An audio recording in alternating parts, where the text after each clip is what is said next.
Ya, jadi hari ini mau ngomong tentang namanya menelusuri peluang metaverse untuk pemilik bisnis. Jadi tentunya kalian sudah banyak dengar. Jadi dari sekian banyak usaha yang kita jalani sekarang, kita nggak mau ketinggalan zaman nih.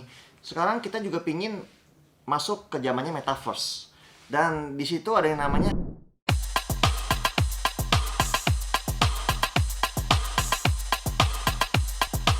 Halo teman-teman, kembali dengan saya Yudi di channel Next Digital.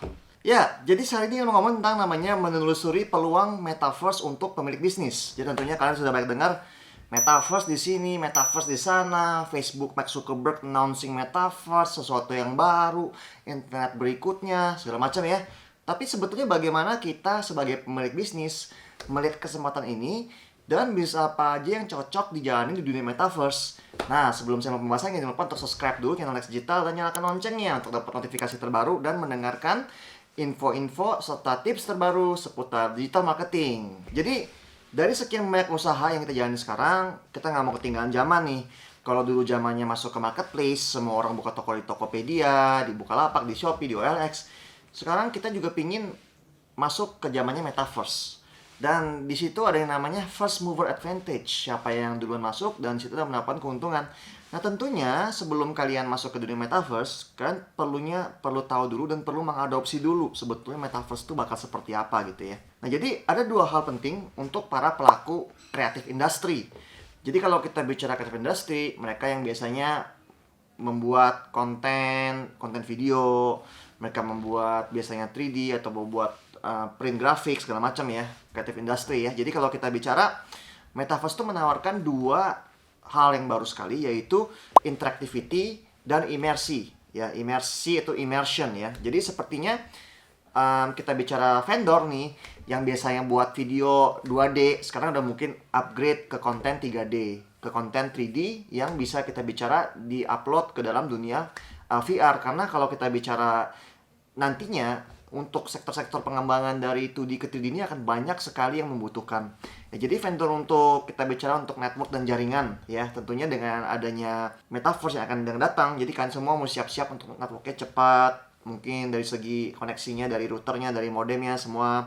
Lalu kita bicara juga alat tracking, dalam arti kalau kalian udah memakai VR devices, kalian bisa menggunakan kalian punya tangan untuk berinteraksi seperti finger tracking, body tracking. Ya, jadi buat teman-teman yang berada di dunia kreatif atau kreatif industri, ya baik kalian merupakan pelaku kreatif industri ekonomi kreatif ya, coba diperhatikan untuk juga masuk ke NFT. NFT ini digital art yang dikunci oleh blockchain dan dijual belikan di banyak sekali marketplace seperti OpenSea dan lain-lainnya ya. Jadi kalau kita bicara NFT dan metaverse ini akan sangat berhubungan, dan kalian juga perlu dilihat untuk dimasukkan ke dalam NFT. Satu kedua adalah untuk event organizer.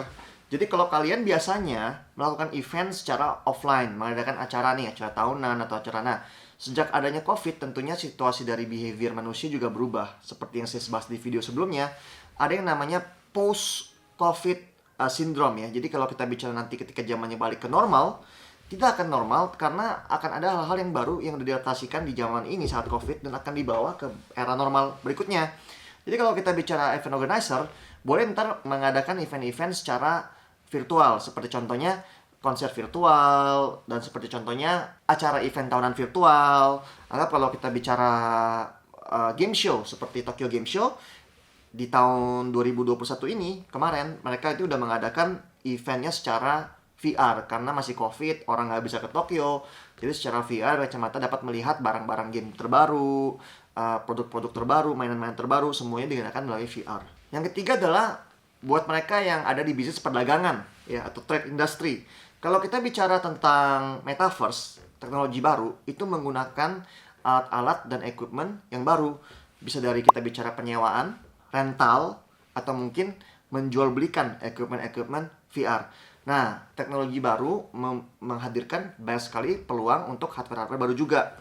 Contohnya buat para pengguna VR sekarang, ada yang mereknya pakai merek Oculus, ada yang pakai HTC, atau yang ada yang memakai kacamata merek yang lain lagi seperti Valve Index yang buat main game. Nah, mereka semua adalah hardware-nya dia, dan nantinya hardware-hardware ini akan jadi mainstream. Jadi mungkin buat kalian para pedagang boleh dipikirin nih untuk memasukkan tak cuman alat VR-nya doang, tetapi aksesorisnya seperti perlengkapan baterainya, seperti aksesoris buat kacamatanya, aksesoris buat kenyamanannya, aksesoris buat controllernya. Jadi banyak sekali aksesoris bisa dijual belikan ya, dan ini dia membuka lapangan baru buat usaha karena seperti saya bilang tadi, teknologi baru membutuhkan hardware adopsi yang baru. Ini sama aja ya guys, zamannya sama dulu pas lagi mulai kalian berjualan komputer, jualan PC gitu ya. Ketika dulu begitu mulai Bill Gates mau menawarkan, IBM menawarkan komputer PC, itu komputernya gede-gede. Dan orang tuh nggak pernah mikir seperti Microsoft. Dia berpikir kalau semuanya akan punya komputer gini. Nah nanti menurut Mark Zuckerberg semuanya akan punya alat VR. Jadi kalian nggak boleh ketinggalan karena ini ada adopsinya. Dan kalau lihat kalian ada peluang, bisa harus dikerjakan, oke? Industri berikutnya adalah industri education. Ada industri seperti saya jelaskan sebelumnya, kalau kalian di edukasi industri, seperti kalian punya jasa kursus les, jasa kursus penyediaan layanan sekolah, kampus, universitas, kursus private. Nah ini juga kalian juga mulai melihat ya, dunia VR ini akan dijadikan salah satu fokus dari edukasi industri, terutama dengan adanya Facebook punya yang namanya Horizon Workspace ini, agar orang-orang tuh dapat meeting secara virtual, dapat belajar mengajar secara virtual. Nanti murid-murid nggak usah ke sekolah, cukup dengan virtual, dapat mengikuti kelas dan dapat hadir segala macam. Nah, jadi ini satu hal-hal yang harus kalian pelajarin kalau kalian di business education industry untuk mengetahui apa yang sedang ada dan kalian keep up to date. Berikutnya adalah teknologi industri. Kalau kalian dari tech industry, sekarang kalian sedang buat software atau membuat aplikasi atau kalian bisa membuat game ya. Bisa aja berbentuk chatting atau simulasi. Nah, aplikasi-aplikasi ini, teknologi ini sangat dibutuhkan nanti di dunia metaverse.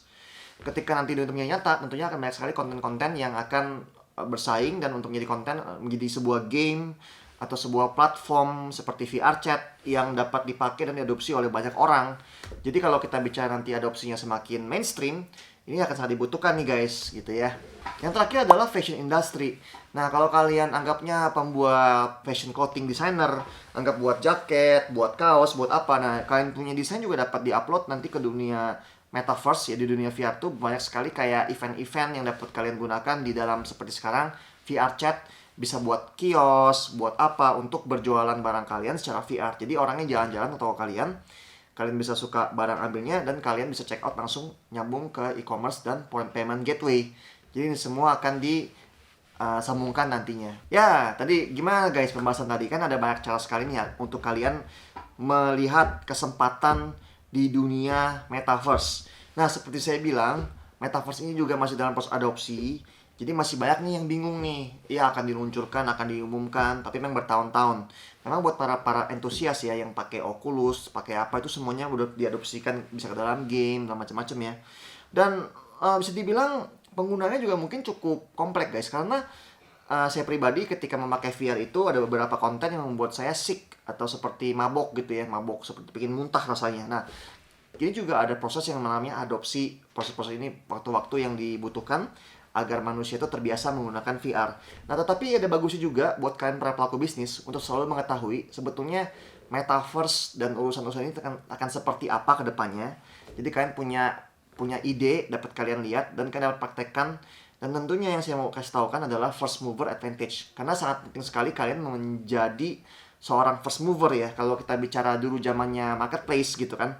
Banyak pengusaha yang akhir-akhirnya bilang, Pak, saya mau buat marketplace, mau buat Tokopedia. Sudah terlambat gitu ya. Maksudnya sekarang marketplace sudah banyak. Nah, metaverse ini bakal jadi hal berikutnya. Seperti saya bilang, sekali lagi saya bilang, seperti Mark Zuckerberg percaya, ini akan menjadi the next internet ya. Mungkin nggak kita, mungkin generasi-generasi di bawah kita, mungkin anak-anak kita nantinya akan sangat terbiasa dan paham. Nah, buat para kalian pelaku bisnis selalunya butuh untuk selalu mengetahui hal yang baru dan cobain ya guys, dijalanin, siapa tahu kalian kepikiran dapat ide apa nih di dunia metaverse. Ya guys, mungkin sekian dulu pembahasan kali ini ya, semoga ini menarik ya. Silahkan subscribe channel Next Digital di bawah dan nyalakan loncengnya. Jangan lupa terus pantengin channel Next Digital ya. Sampai ketemu di dunia metaverse. Saya Yudi dan salam digital.